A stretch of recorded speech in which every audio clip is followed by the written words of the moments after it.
I think everyone should be aware of what's out there. The stepping stones of how we even got here are out there. That's just a part of life I think everybody should just experience in general is like being able to look up and see the stars at night. Darkness is essential.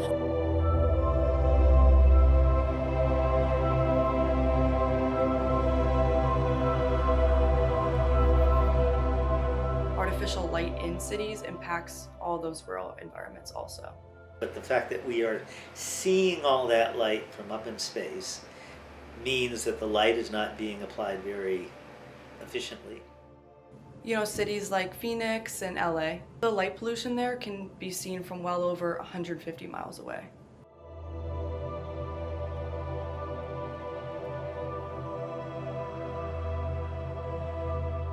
The Bortle scale is a scale that determines basically how dark your skies are.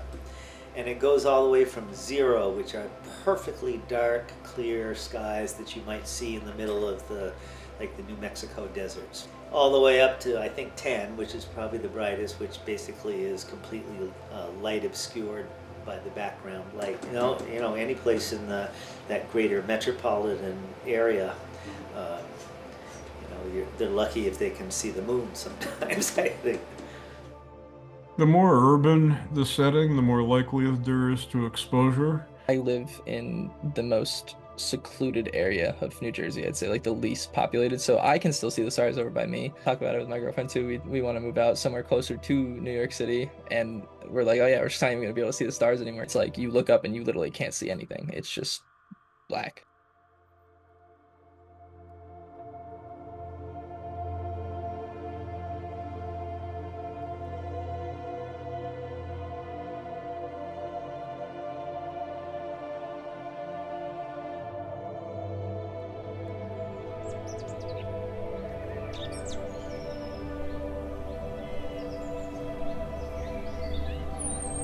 Like connecting with nature for me, it's a grounding experience. There's oftentimes articles about how the light pollution is affecting migratory patterns. Very close to my house, there's a nature park where a lot of birds will come in and rest and then continue on. So I would think that there's an impact. At the Arizona border, they've placed stadium lights for border control. Lights that are strong enough to encroach on critical habitats and important migration corridors, which are the environments that I think are the most at risk. For one species in particular, I think bats are really at risk because they are nocturnal mammals. 40% of animals are nocturnal. Without darkness, it's from a life perspective, no different than what if there was no light during the day?